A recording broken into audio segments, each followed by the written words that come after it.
Welcome, ladies and gentlemen, to episode 3 of the Chino and the Cholo podcast. I am the Chino G. I'm the Cholo Mike. And I know last week was a lot. We had a full 2-hour episode cut into 2 parts. So this week we don't have that problem. But this week we do have a little bit of dark to cover because of the greatest match ever, the Battle of the Losers. Let's just jump into that first. So we have good old the Liberian, Peter Avalon, versus Brandon Cutler in his new dragon mask. Well, I don't know. I haven't been watching it long. Has he had the mask for a while now? No, it was new for this episode. So as we get into later in BTE, he asked the Bucks to show up because he didn't know how to talk about Hangman to them. So they were like, yeah, we're going to be there. So they were there in the side.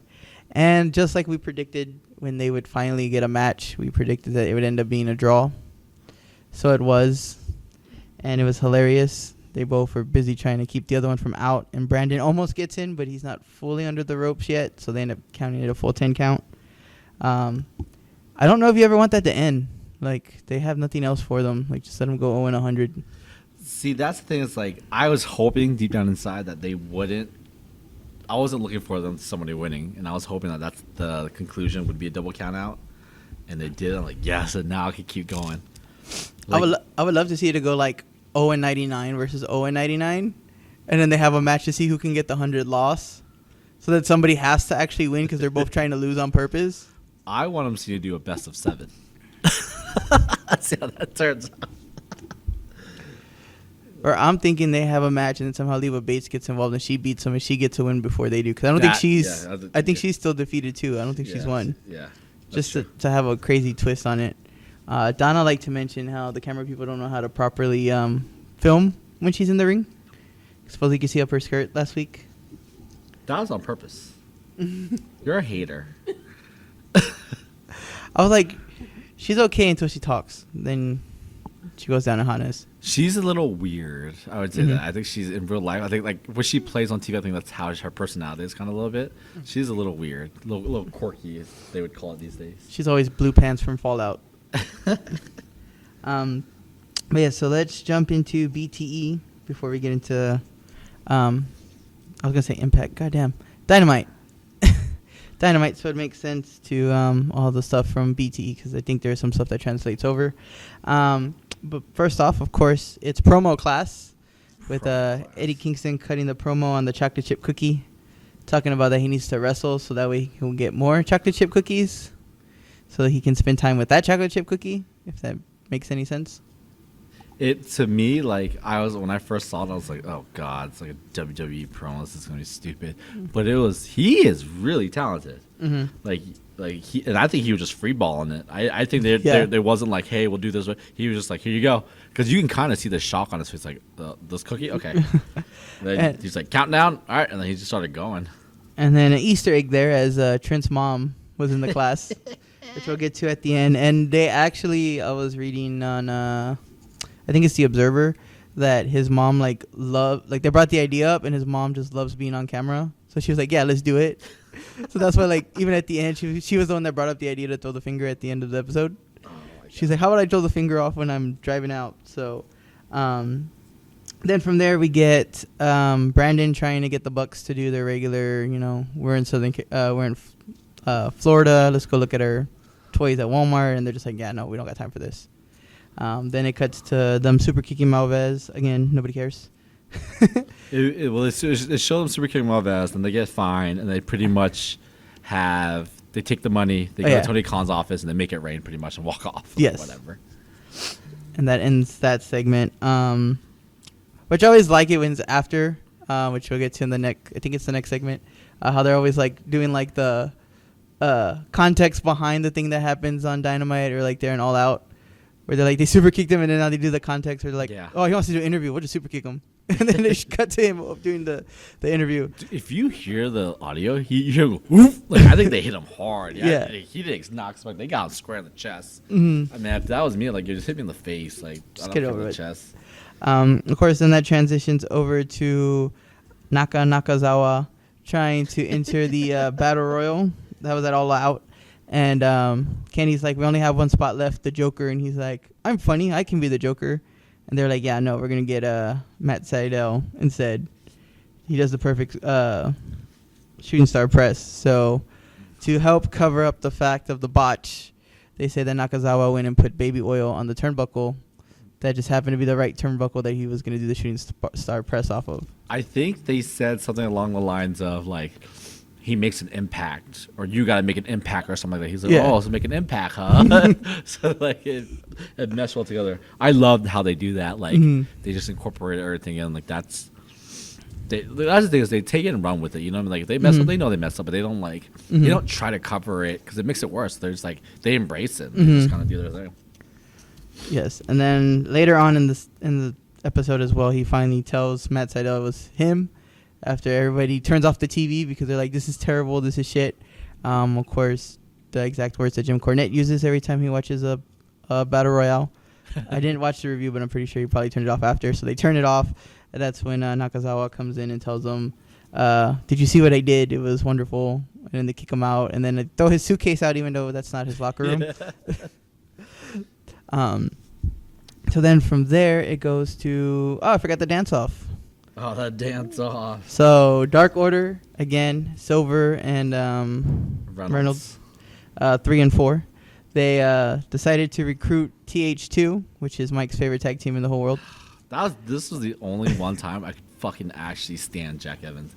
Like the one time I'm like, okay, cool, but I just cannot stand that little midget fuck. So they're like, we're gonna go ahead and have a dance battle. So a referee comes out and it's like, let's do it. So Reynolds is like, here's my $1 million tap dancing classes finally getting paid off. So he does a stupid tap dance routine, and then TH2 does some more break dancing stuff. So then at the end, they're all, let's go to our esteemed superstar judges. So the first one's Warlord, which we know from last week. They had the whole sexual recruitment, to say the least, which I really thought they were going to play into that a little bit more, but I guess that's why he picked them, because he remembered from the week before. Yeah, he definitely, hands down, without a doubt. Yep. Dark Order. So then Orange Cassidy shows as the second judge, who again is like, I'll pick the other guys. So then you're tied. So then the tiebreaker is, I forget his name. Number 2. No, it's not Evo Uno. It's whoever number 2 is. It's the other guy. I'll get it soon. I don't know but yeah, he was like, Alex and Reynolds, you fucking suck. So then they lose the dance battle, so they don't get to have TH2 join the inner circle. I mean, not inner circle, Dark Order. So then they go back and try for the 4th time now to have Orange Cassidy join again with the whole cup on the table and drink it, and him just sliding it slowly and slowly. And then Silver being like, I'm gonna have wet feet. Is that what you want? You want me to have wet feet everywhere I go? Just squishy, stompy wet feet. And then he ends up dropping it, and that's where the end of the dance battle is on that one. Is this also the same one with the paint? Yeah, same with the paint, yep. Yes. I think that's the next segment too. Yeah, so then later in the segment, the Dark Order is in the restroom where there's a window that says Brody Lee sucks. Is it John? It's the name they spell it wrong was J-O-O-O-O-O. Yeah. Yeah. So it says John. So then he tells not Alex. I forget who he tells. He tells I think he tells Evo Uno to hold the paintbrush. No, it was he told Alex Reynolds to hold the paintbrush. Oh yeah, because it was John Silver who did it. That's right. Yeah. So then they do the whole hands check, and he's all, let me see your hands. And Evo Uno's like, it's not me with my hands up. And he's all, shut the fuck up. Nobody asked you. And he's all, now let me see your hands. And his hands are already up still. He's like, okay, you're good. Leading to them seeing it, and then he's all, where the fuck is John Silver? And he comes out, and he's all red. And they're like, hey, look, it's Matt Cardona. I got that. I actually got that reference. Yes. Wow. He's super crazy spray tanner. It was Stu Grayson. That's who they tried to frame it on. Oh, that's right, Stu. And they spelled it so the S-T-U. They spelled it S-T-O. That's right, because how do you spell your name? He's all S-T-U. It's like, okay, then why did you spell it wrong? So then, of course, Mr. Riley was pissed and had a good time. By the way, have you noticed Evo Uno? He lost so much weight. Yes. From the very, or as Jim Cornette likes to call him, Pizza Uno. that guy, like, he was taking care of himself during quarantine. I'll tell you that. Now I wonder, like, had they been able to use their original tag team name, which was the Super Smash Brothers, like, would they still be the Dark Order, or would they come up with some like video game name? Why couldn't they use that? Because of Nintendo. Oh.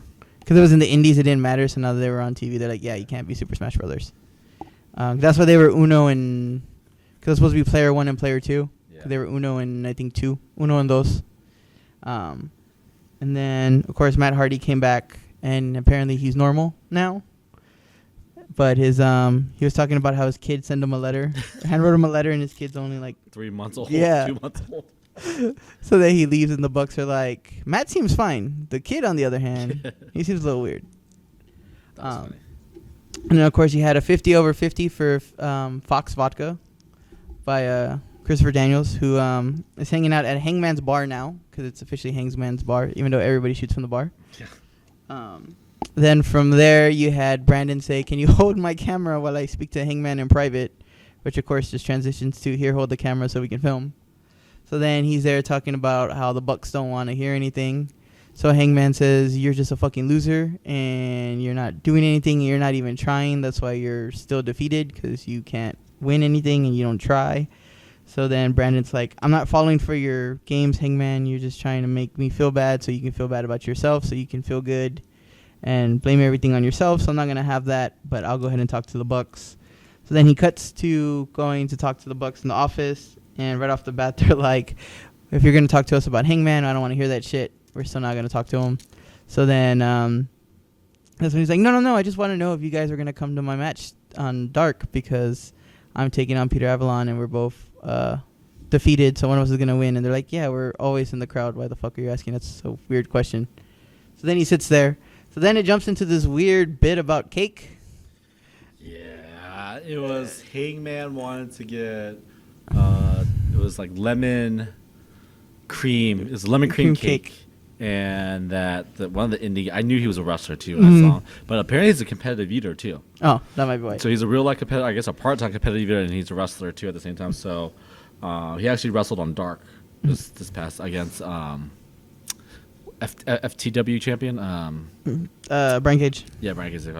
But pretty much Brian Cutler's talking to Hangman. It's like, hey, you need to get frosting on it. He's like, where the fuck am I supposed to get frosting? And then the whole time he has his back turned while the guy's eating the cake. Going to town on it. And at first I'm watching this because I don't know who this guy is. I'm like, is he really eating it? I'm like, poor guy for this bit. But then it's like, he looks like he's competitive because he's eating and drinking, and drinking. So I'm like, he has to be a competitive eater. And then they still like skip ahead, but they literally show you him eating both cakes in like literally both cakes within like 5 minutes. No, it was less than that. It was like 3 minutes or something like that. It was going crazy. Yeah, so then he turns around. So now that's going to make, I guess, lead into next week when Hangman asks the Bucks, did they get their cakes? And they're going to say, what cakes? So, which is ironic because he's like, I'm a delivery boy, but lemon cream cakes are my weakness. And it's like, well, why did you deliver the lemon cream cakes if that's your weakness? Overall, I think one of the best episodes of BT in a while. I really enjoyed it from top to bottom because there's always like one segment that's just kind of like, eh. So from there, now it's time to get on to the main show. So right off the bat, you have Jungle Express, Luchasaurus, Jungle Boy with Marco Stunner Grove on the side, taking on the AEW World Tag Team Champions, FTR. Right before the match starts, the Bucks come out of nowhere and decide to super kick another ref. I don't really know where that's going. It doesn't really make any sense to me why you would... I mean, I know that's like them being mad or whatever.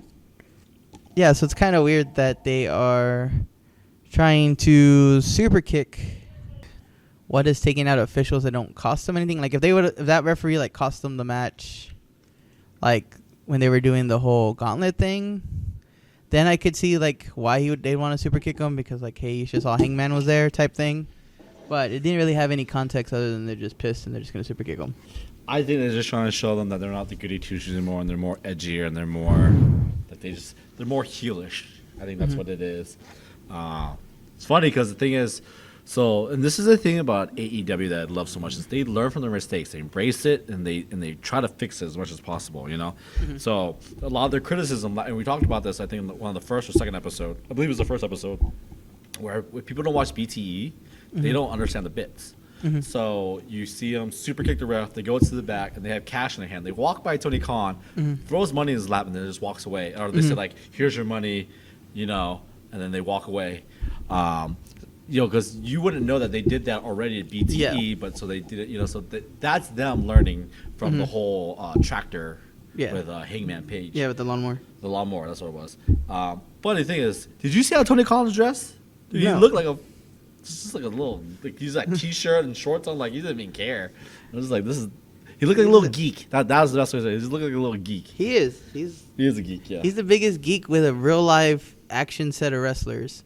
Like, when you're little and you have all your wrestlers and you're playing general manager, that's him in real life. He just like, oh, I got me a Dean Ambrose today. Let me go ahead and change his name to John Moxley because this is my league. And here, now you're going to go ahead and take on Lance Archer because I think it's cool. Rawr, rawr, rawr. Okay, what can I do next? Like, that's literally what he's doing. And then, it's one of those spoiled rich kids because his daddy can get him new toys whenever he gets bored with them and just be like, here.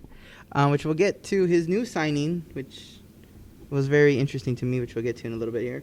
So after the super kick, FTR is actually chilling in Gorilla, watching him come by.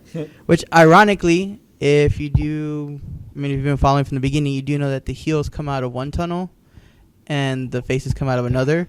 So it is ironic that they did go down the heel tunnel where FTR was waiting. In case you haven't caught on to that, they're going to switch over. So then they're laughing and they're like, Cash is like, is your little group not doing so well? So then they start the match, typical FTR match, old school wrestling. Pretty much the whole turning point of the match where it starts winding down is that outside Luchasaurus tries to go for another dive on Cash and he moves out the way, so he ends up taking out everybody on the, I guess we still call it the face side because I guess they still sit face and heel. So he went for a dive over the face side and took out half the crowd, so that left Jungle Boy by himself, which ended up after, a tope suicida. He got back into the ring, sunset flip, Dax goes for the roll-up, White Cash pulls his hands outside the rope to make sure Jungle Boy doesn't kick out, gets the 1, 2, 3, and goes for the win. Which typical heel tag team move. And yes. That's what I love about it. Like they're kind, I don't want to say they're boring. It's just they're kind of old school, so it's kind of like it's a slower pace. I guess that's what I'm trying to get at. And it was just like, man, they stick to their guns, and that's why I love FTR because they're good at it. That's the thing is they have a gimmick and they're really good at doing what they do. And throughout the whole match, they were teasing that if they were to win, they get a tag team championship guaranteed by FTR. If they were to pull the win out, so now they're still unranked, so it still leaves them.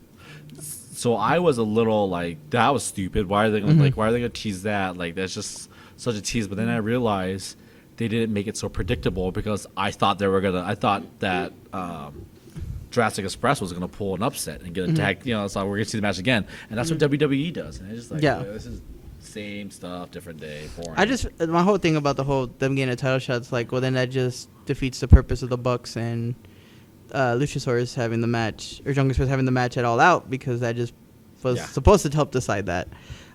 Which also got 4.5 stars by Dave Meltzer, by the way, for that tag team match. But yeah, I mean, it's typical FTR. I like it. I don't know who really you would want to see take them on for the titles. I still think it's still a little too early for the Bucks, especially if they're going to go through their heel turn. Kind of got to let them set their thing. It would be nice during the heel turn that they take out everybody, that they're just like, we're coming for you guys regardless. But how do you do a double heel pay-per-view because somebody has to be the babyface? I won't spoil it, but I think the winner of the street fight later on, the main event, will eventually get tag team title shots. I think that's where the direction they're going with that. And then the next segment, it cuts backstage. You have Alex Marvez, which I don't understand why he's there. He's just there. He's a paycheck. But Matt Hardy's on the floor grabbing his leg with a private party, and they're pretty much like asking like, what happened to Matt Hardy, this and that. You see Chris Jericho and Jake Hager walking the frame, holding the bat, and Chris Jericho asks, is his leg going to be okay? Are you going to need to maybe amputate it? And then Hager walks off. They're laughing. I think it's a great use of Matt, seeing how he's legitly injured, to like use that fake injury. And then But that's the thing is, I don't think they need to be like, oh, he got injured. Like we know he's fucked up. He's still fucked up. I guess it just explains to write him off why he wouldn't be coming out with them. But I mean, he hasn't officially been like a manager. It's more just like a mentor. Whenever he's available, he comes out and says like, "Hey, I'm out." I just don't think that was. I think. I mean, I get the segment, but I just think it was unnecessary. Because we know Matt Hardy. Like if Matt Hardy said last week, I gotta go focus on my health. Okay, cool. That was right. Him getting written off. Why continue to have him? But I think it was to help push just the fact that, that they can motivate Private Party. Like, oh, Jericho did this, and now they're more motivated to win.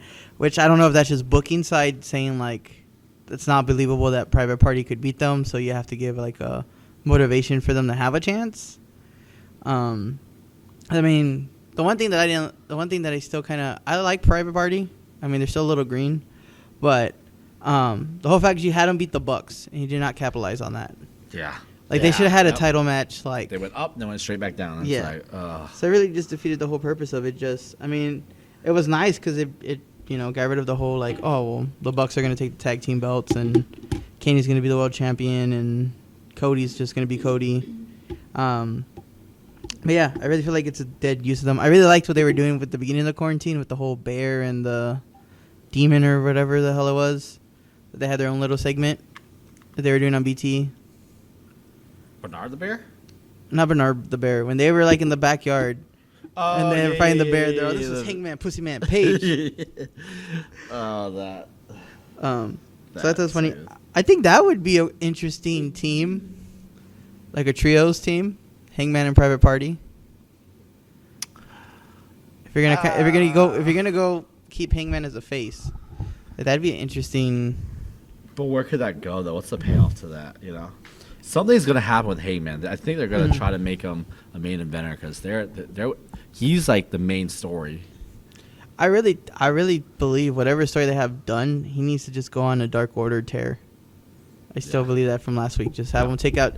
You have enough members at this point. Have them take them out, and then I don't know. Have somebody take on and have win the TV championship. Mm-hmm. Yeah, and let him win that for a little bit. Because anyway, you're not gonna do. Whoever's gonna have to take the title off of Moxley has to be a heel, and if it's gonna be a heel, he's gonna be a champion for a while. I mean, they've shown it. They're not just gonna give it out and just turn around and give it away. I'd like to see Miro get a TV title shot eventually. I like to actually freaking wrestle. She'll get into that somewhere here in a little bit. So jumping into the next match, speaking about Hangman. So you have SCU, Frankie Kazarian versus Hangman Page.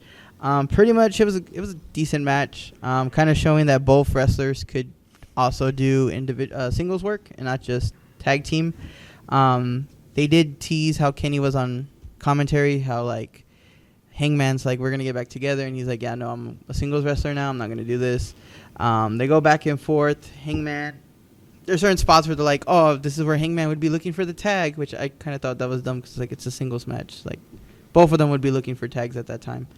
It was a good little back and forth. And then finally at the end, after the seesaw, Hangman gets him with the buckshot lariat for the win.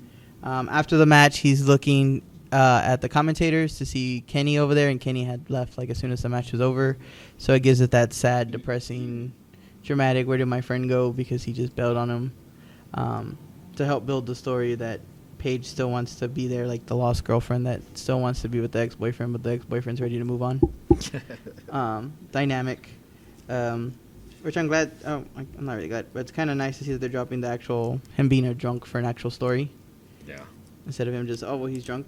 But yeah, it was a good match, back and forth. Kind of showed the difference between the veteran Frankie. I wish he would come out in that accent, though. I really want that. What? That southern accent. That's great. You know that's a play on Hardcore Holly, right? Yeah. Yeah. So now, time for Mike's favorite part of the show. MJF. The salt of the earth. The greatest wrestler of all time. So pretty much he had a match with Shawn Dean. It was pretty much a squash match. Poked Shawn Dean in the eye, applies salt of the earth, taps out, he wins. And then he has a promo pretty much saying that everyone knows that MJF is an honest man, which he is. Mm-hmm. He was pretty much cheated, Moxley cheated, and that he should be undefeated, he should be the champion. and that from now on that he wants to be acknowledged as MJF, the undefeated, undisputed, uncrowned AEW champion of Elite Wrestling. Makes Justin Roberts do it, and he kind of like half-asses it, and he just like cuts him off. He's like, whoa, whoa, whoa. He's like, put more oomph in it. So then he does it like his, John Moxley way, and,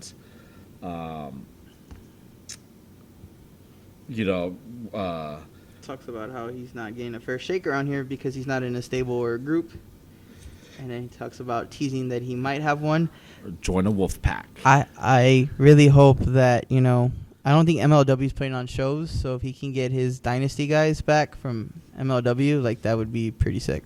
I hear MLW. Is it MLW or maybe it's no, it's Lucha Underground. That's the one that screws everybody over. Mm-hmm. Here's the thing: is I don't want to see him join a faction. If he's a leader and he creates his own, cool, great. But I don't want to see him join the Dark Order or have him join the Inner Circle. Like it's just he's good on his own. He's he needs to be on his own. He doesn't need to play second fiddle to anybody. So if they're gonna do that. I hope they do it the right way. But well, that's why I want the Dynasty. If they're gonna bring any group for him, I want the Dynasty from MLW because he was the leader there, and he just like ran roughshod on the whole show. Like it was at the point where he was the general manager of MLW. So they had like one night where they just made all the stipulations to benefit themselves.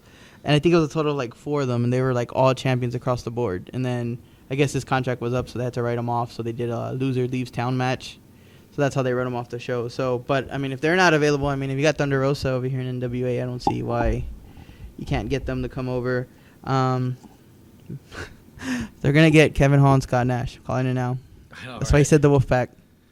Then they're going to have Sting be the manager. I hope not. I hope not. I like how Warlord also has gone from being suit and tie to just a muscle shirt and slacks, and he's just like, fuck it. Yeah, I think the promos I saw in general, all the promo work in this episode was really good. Because right after that, you had Eddie Kingston coming in the ring with Pentagon, Phoenix, and Butcher and Blade and the Candlestick Maker. Talking about that there's 3 rules. Number 1, he never lost a battle royal. Look up the rules. I still haven't looked at the film. I need to look at that and see. I think what happened is he went through the ropes and up top. And then he started fighting outside. And that's why I think what happened. That's the only thing I can think of that could do it because you have to go over the top. Yeah, and I'm assuming it was with Lance Archer because later in the thing is I don't care what Eddie Kingston says. I won or whatever. Then he says, number 2, we're a family, not a stable or a faction. So then they beat up Griff Garrison and some other dude that they find. I don't know who the other guy was, but I know the other one was Griff Garrison. So they beat him up ringside and he tells them to throw him out of the ring, and then they're all celebrating. And then number 3, he turns to Blade and says, since we got us together, it's time for you to get your house in order. And Blade just nods his head and leaves, which I didn't catch that either. But actually he's married to, which doesn't make sense, but he's actually married in real life to the bunny, Allie. So that's where he's saying get your house in order to bring her back. So they're assuming that she's going to turn on the family to get back to there. That makes sense. Well, I mean, Brandy kind of has been, I don't want to say screwing Allie over, but kind of like, it was the reason why they lost the women's cup. And then the whole Brandy thing, and then just egging her on. So little brand. Yeah, little brand.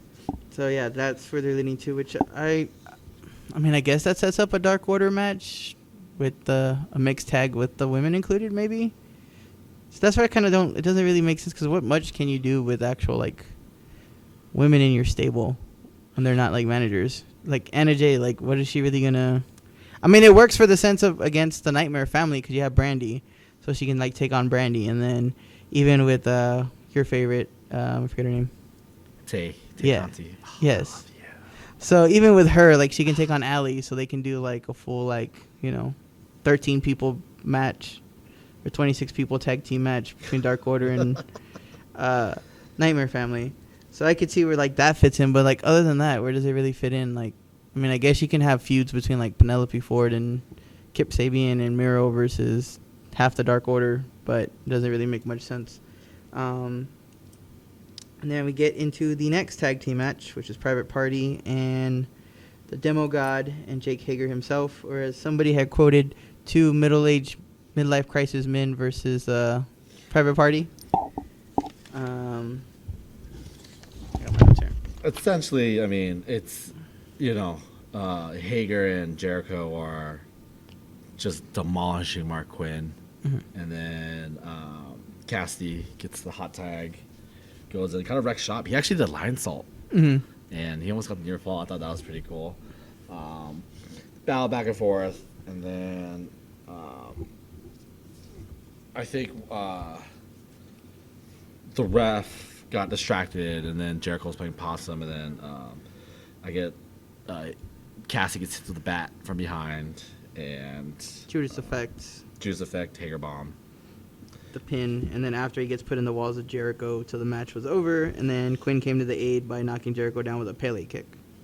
I was just like, it's just like weird booking. Like, it should be the other way around, where, because what was the point of them losing then? You know, like, it should have been the heels losing, but then destroying the, you know, I've never seen it booked this way, so I was like, I was confused. I was like, wait, why are? And they were saying, like, it would make more sense for them to win to kind of show, like, you guys want to be in the tag team, but you can't even beat, like, one of the lower tag teams. Exactly. But yeah, that's why I kind of feel like, I know it's obviously the talent of the wrestler, but you kind of do need to show, like, if you have the best tag teams in the world, you need to show why they're the best tag teams. Like, they should be beating mixed together groups. I guess you can say because they're inner circle, that's why it works, but I could see that if it was Sammy and Jericho, because they've tagged so long. Yeah. But, like, I don't want to say seeds of deception, but you can have them be like, oh, kind of like Hangman and Kenny, where they were accidentally hitting each other with the finishers, and then they still got along and they won the title. Like, I could see that, like, maybe Judas Effect to Hager by accident, but not do a tease just showing, like, the growing pains of them being a tag team. But I mean, I don't know where this is going, other than, I guess, eventually setting up an FTR Jericho match and a Mimosa match too. Yeah. So then next you have another good women's match. I was asleep through most of this, actually, honestly. It was, you know what, I watched this match, and they were like, it looked like Thunder Rosa was like, she was like throwing real punches, and like yes. it looked like she was pissed. You could tell they was frustrated. From what I hear, the other girl, Evilise, she wasn't selling. So then Thunder Rosa got pissed off and was like, screw you. Yeah. So apparently they were like really legit fighting out there. Yeah. I'm surprised. I guess, well, maybe, I don't know if it was planned or not, but Evilise got a couple of close calls of winning the match. But eventually Thunder Rosa won.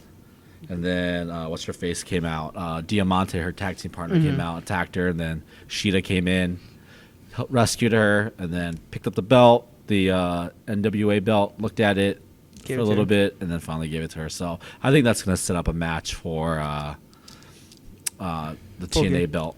I think that's what they're going to do. Yeah. So yeah. Not TNA, I'm sorry, NWA. Yeah, so I heard that was a legit thing too. And that it got to the point that people in the back are, like, really surprised that they're going to have the tag team match next week. And they're like, why would you even have it after, like, what happened this week? So that should be an interesting match to watch, which will be on Tuesday, thanks to the stupid playoffs. No, it's Wednesday, late night. I thought it was Tuesday. No, it's late night. It's Wednesday at 11. Oh, yeah, I know it's an hour. I know that much. Yeah, it's right after the playoffs. So, LeBron, don't blow it out. Keep it close so the clock runs fast, please. Then from there, we set up Miro bench pressing with Kip Sabian, Penelope Ford. Miro keep yelling that he can't wait to get to the ring. He can't wait to wrestle. Then Sabian's like, you're forgetting something. We got something more important to do before you can get into the match.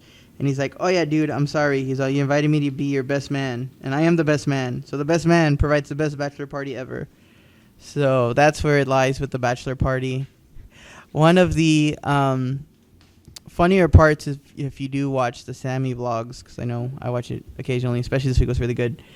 They have where they cut to last week where they're announcing who the best man is, and it's Sammy and Ricky Starks, and they're both watching it on tape, and he's like, it's gonna be me, and they're like, fingers crossed, and they play Miro's music, and Sammy's like, that's not my music, and then he comes out, and he's like, what the hell? So then they go to Kip Sabian, and he's like, you can't be the best man because you're already my groomsman.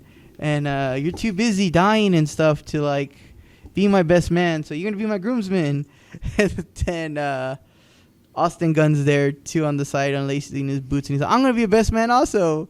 So then Ricky's like, if he's a best man and he's a best man, you can have 3, right? And he's like, oh, that's not Billy, that's Austin. He's like, oh, shit, okay, well, I guess now I have 3. I already have 3 groomsmen. He's like, oh, you can have 4. And he's like, no. You can't be a best man because you're going to be busy sitting down somewhere in the wedding. And he's like, for real? He's like, yeah, I'll get you a seat to sit somewhere. So I love that. Did you see it last week, too? We've totally forgot to cover it when they were having a big swole moment on BTE. And she's like, ladies, you need to cross your legs and sit pretty. And he pops out of the bar. And he's like, did somebody say pretty? She's like, God damn it, Ricky, you always keep screwing up my... You can tell, like, that was low quality, like, who films what. That was such low quality. I was like, what? Speaking of Big Swole, I'm very sad that I haven't seen Britt Baker since All Out. She was kind of the highlight of Dynamite. She's still sleeping. Yeah, she's still sleeping. She's hasn't had a chance to send Tony any more letters. So we wait another week to see Miro. I think they're going to probably save it for, like, the first episode, like, after the playoffs. At least I would, to do it as a draw. To have him hyped up. But it's like, who does he take on the first match? I don't really know who you want to see. He already said he does not want to take Pac. Who? Miro. He said, I will not fight him. I refuse to fight him. Whether it's a shoot or not, we don't know. But he's gone on Twitch and said so because he separated his shoulder when they wrestled one time. So he's like, I'm not going to fight him ever again. It's probably going to... I don't... But is he a heel or is he a babyface? I don't know. I mean, I guess he's a heel because Kip Sabian's supposed to be a heel. I think it's going to be a squash match. Like I say, maybe that's what it's setting up, and maybe that's the tease that, like, I'm not going to work with him, and then in his first match he comes out and costs him the match, and then it sets it up where he's like, you don't want to fight me? Well, now you're going to have to because I'm going to just keep fucking up your matches. Pac. Living over in England, having a good time. I actually fell asleep for the Murder Hawk segment. So I was half awake at this point, so I heard the background, but I pretty much didn't. I heard the last part of it. I heard when Moxley came out, and that's about it. But the first part, so I was dozing at that point. I rewatched it all online. Shout out to AEW with the nice recaps because they're not like WWE where like the intro hits and then it just cuts to like them talking and then it cuts to like the next thing. Like they let the full scene play out. So he comes out because of course. In the beginning of the show, they mentioned that Lance Archer and Moxley are going to have a 6-man tag, and they both need to find partners. So, Lance Archer and Jake comes out, and Jake starts cutting the promos saying that he isn't happy that they need tag team partners. But if you're going to lay in the bed with the devil, you might as well just lay in the bed with the Tasmanian Devil, which is Taz's original ECW name, was the Tasmanian Devil. But, of course, for legal reasons, he just dropped it to Taz. So then he comes out. And then they're both shaking hands, and he's saying, yeah, we'll have Ricky Starks and Brian Cage team up with you under the one condition that when the Murder Hawk wins the championship, he's going to give Cage the first opportunity. So then Lance Archer gets the mic and says, of course, after I take the title from Moxley on October 14th, they're going to have a new killer champion, and I don't care what Eddie Kingston says about going over on the top. But the monster and the machine are going to go Godzilla on Daly's place. At that moment, Moxley's music hits. Moxley comes out till he gets beat up by Brian Cage and Starks. And they start beating him up until Will Hobbs comes out with the chair and starts hitting everything but the wrestlers. In the comments, they were like, by God, that chair has a family. So then he keeps hitting everybody. So then that's when Moxley says, that's a hell of a team you got there, Jake, but let me introduce you to my partner. This is Oakland's most violent. This is Will Hobbs, and we're going to need a third person, so I'm calling in the services of your favorite wrestler, Taz. Darby Allin, get your ass to Jacksonville next week. And that's where it kind of ends, which I thought I saw Darby Allin earlier, but I don't know, maybe it was just like an inflatable. I didn't really pay attention to that. I don't think he was there. I told you they were trying to push Will Hobbs. I told you because the Casino Royale. I was like, they're giving him a lot of time, and they've been pushing him like almost like a source of. I think they like him. Apparently, like when he first started out, he was like tiny. Like he was like day and night from what he looks like now. So I actually want to see that picture what he looked like when he first started out. Or as everybody calls, what's the name of the Rock's character in Fast and the Furious? Hobbs. Yeah, but I forget his first name. It's like on Wrestle Talk, they keep calling him by that name instead. He's like, Luke Hobbs. Yeah, Luke Hobbs. Yeah. So Will Hobbs came, Will Hobbs. He's like, not The Rock. Rock to AEW confirmed. So yeah, and that's their new official signee. Last week they announced it that he's officially signed on. So that left the segment. I'm interested to see it. I guess it makes sense too because they needed somebody, big enough to kind of go up against Cage there, and everybody else is busy, so it makes sense to make our own big star. It'll be interesting. I don't know why it has to be next week though in the late ass edition. I know. Next week it's Anna Jay versus Brandy, and then I think Tony Khan announced, or Excalibur announced that Orange Cassidy will be fighting Mr. Brody Lee for the championship, which I don't understand where that came from, but okay, whatever. I was gonna say, wasn't there? I think I saw it on Dark that Taz actually asked Excalibur why he wears a mask. I think so too. And, I forget what he said, but he's like, why do you wear a mask? And he's like, oh, well, it's because I don't care. Yeah. So of course the main event has been getting praised as one of the best street fights, maybe the best street fight of the year.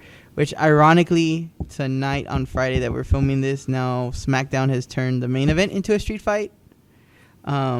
So you have the Best Friends take on Proud and Powerful, LAX version 2.0, Santana Ortiz, Donna's favorite looking face guy when he says, I'm going to leave my underwear at your mom's house, Trent, on Dark.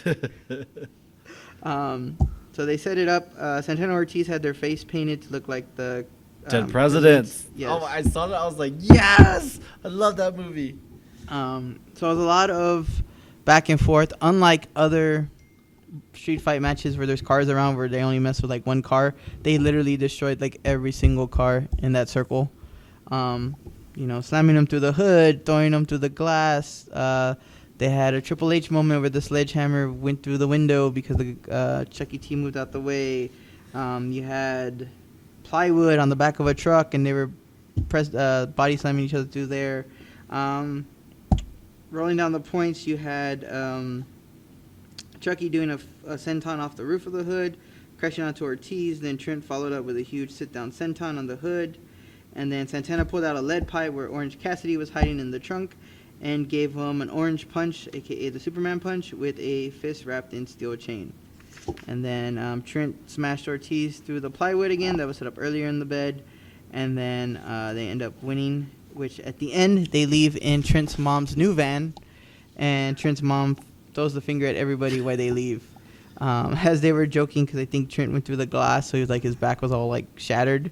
And they were like, I hope they're taking him to the ambulance and not just to the hospital after, not just back to the house for cookies. So, like, I think this is why. So, like, I think this is why it was such a good match, because it was like it just seemed so real. And I think a lot of it was like when he got back body drop on a windshield, you just saw all the blood. You saw all like the cuts he got, and I was thinking in my head like, why the fuck would you not wear a t-shirt like in a street fight? But I guess he did what he did. So it was a street fight. That's what it was. It wasn't like a gimmick street fight where like, my biggest thing with WWE is like when they have a kendo stick, they always go for the stomach or the chair. No one throws a chair like that. Like, you're gonna swing a chair, you're gonna swing it like to the head. You don't turn it to the edge and then try to hit someone in the stomach or the chest. Like, it just seems so fake.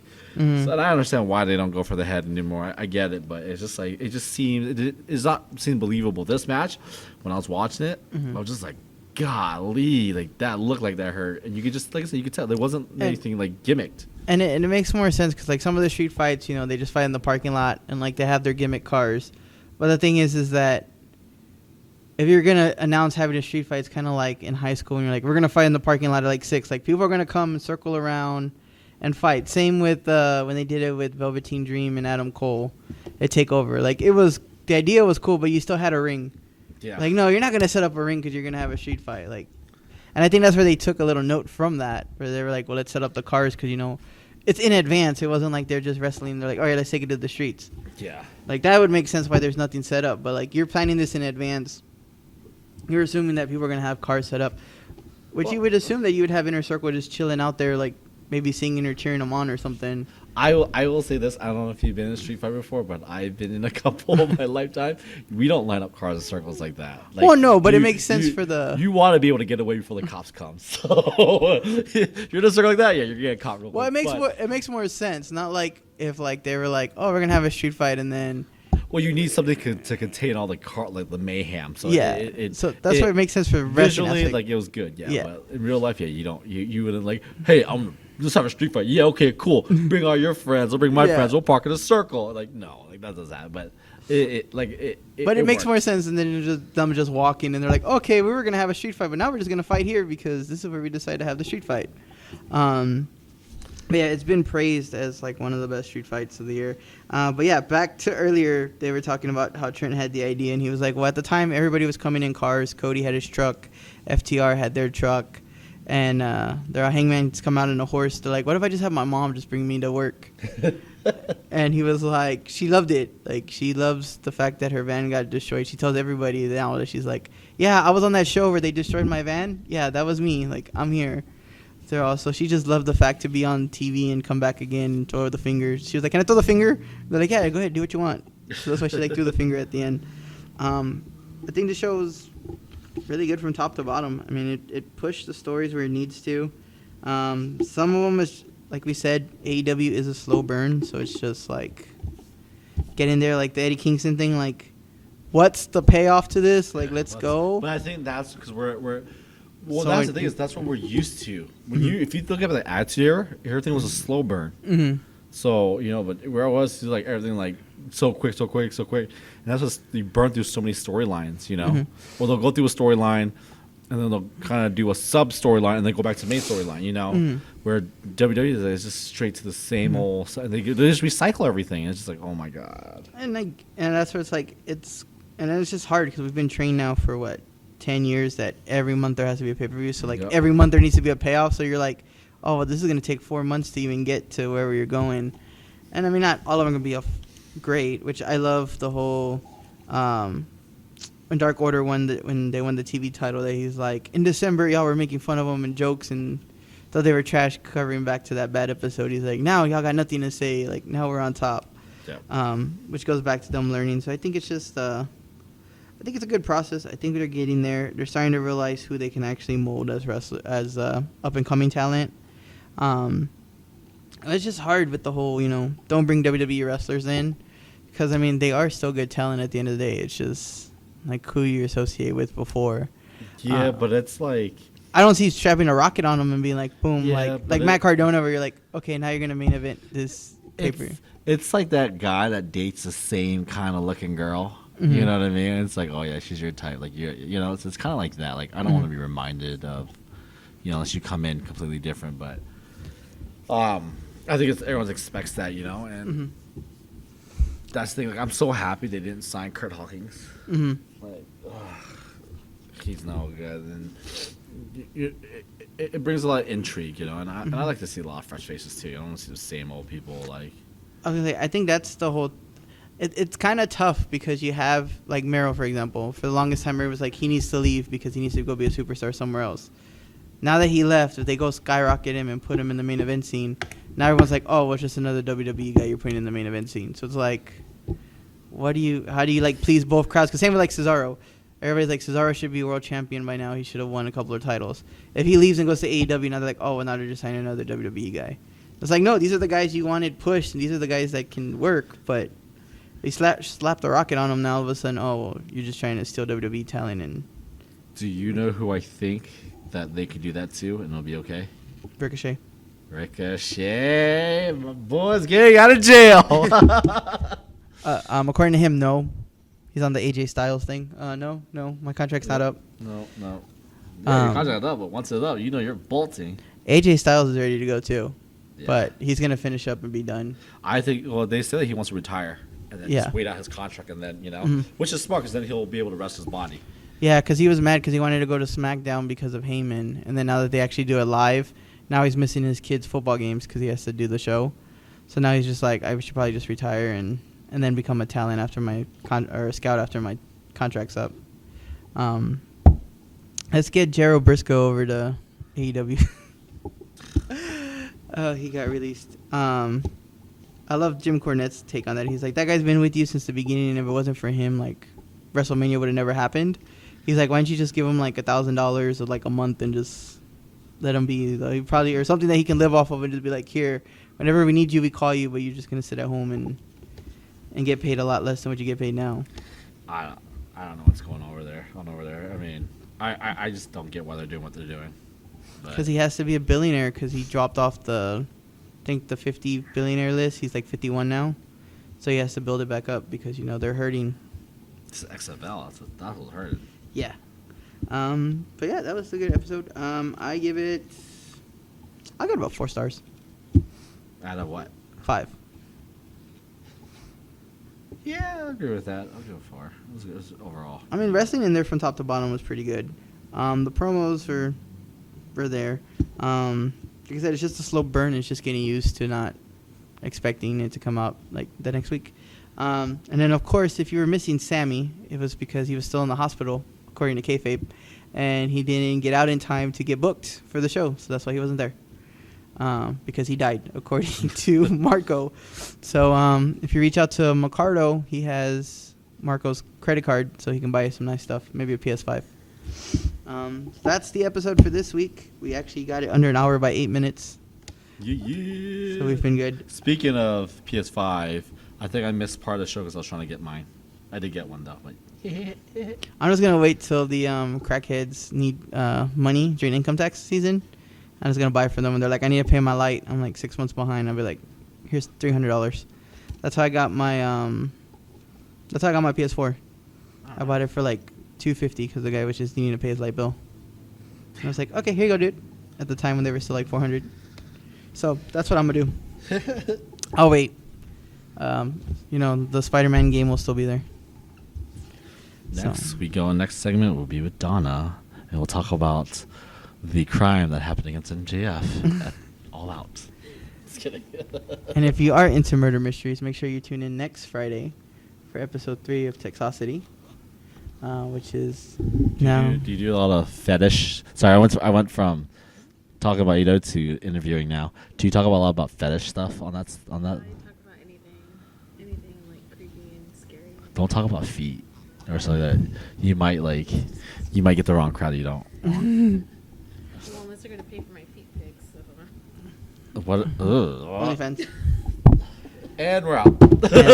and that is the show for the week. So tune in next week for episode 4, where we talk about that late edition of Dynamite if I can stay up and watch it and don't fall asleep. But we will have it for you with BTE. So with that being said, I'm G the Chino. I'm Mike the Cholo. And this was Lucha Underground.